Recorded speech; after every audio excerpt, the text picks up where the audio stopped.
Okay, picture this. You've got an absolutely brilliant business idea. Maybe it's a revolutionary clothing brand, or some cutting-edge software, or even just an amazing new restaurant concept.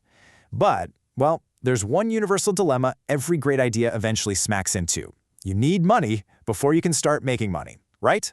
So let's dive right into this explainer and figure out exactly how we cross that bridge.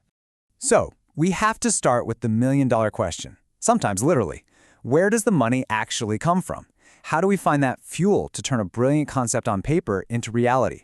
Because let's face it, without that financial fuel, even the absolute best ideas out there, they're just going to stay stuck on the drawing board.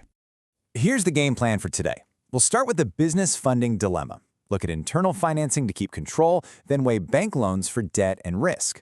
After that, we'll explore investors and VC for sharing ownership, touch on crowdfunding as a middle ground, and wrap up with choosing your growth strategy. Throughout all this, we're going to keep coming back to two main things: the costs and risks involved versus the impact on your ownership. All right, part one, the business funding dilemma. So what are we actually talking about when we say business financing? Well, it simply means getting the money you need to start, operate, or expand a business. Think about all the tangible stuff you need right out of the gate. We're talking equipment, inventory, marketing, paying your employees, keeping the lights on. Without this crucial capital, everything just stalls out.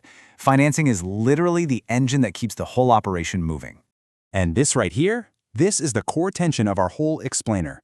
When you need that fuel, you basically have two main currencies to pay for it. You can take on debt, which obviously brings direct costs and financial risks, or you can give up equity, which directly impacts your ownership. It's a real trade-off. Every single external dollar you take in has to be paid for with either your future cash or a piece of your company. Moving on to part two, internal financing and keeping control. Okay, so internal financing just means using money you already have. Think personal savings, retained profits, maybe selling off some unused assets. The huge, massive advantage here is complete ownership. You have absolutely zero debt, no pesky interest payments, and nobody breathing down your neck telling you how to run things. The catch? Well, your capital availability is naturally going to be pretty limited. Your fuel tank is literally only as big as your own wallet. But, a lot of incredibly successful companies start exactly right here. Which brings us to part three, bank loans, looking at debt and risk. So, when your own wallet isn't enough, we often turn to a bank. You borrow money, you pay it back with interest. The pros are definitely clear. You suddenly get access to much, much larger amounts of capital. And crucially, your ownership remains entirely yours. But you are trading that control for immediate financial risk. You've got strict approval hoops to jump through, mandatory monthly interest payments to make, and a very real risk if your revenue suddenly dips. So you keep your equity pie completely intact, sure, but your direct costs and risks definitely go up.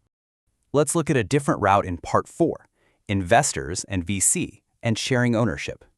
Now, this option completely flips the script on how you pay for capital.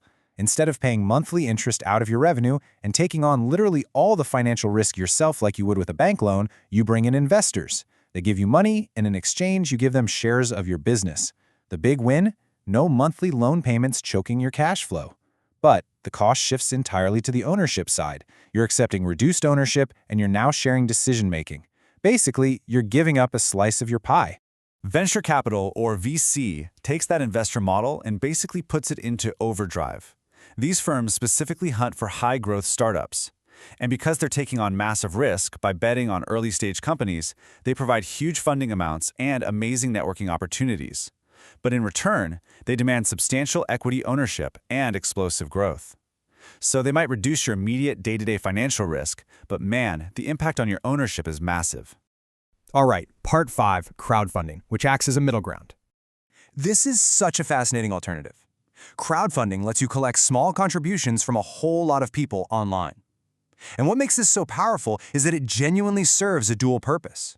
It helps you raise capital without taking on that scary traditional bank debt or giving away massive chunks of equity to VCs. Plus, at the exact same time, it validates market demand. You are literally proving that people actually want to buy your product before you even fully launch it. It's a real game changer. Finally, part six, choosing your growth strategy.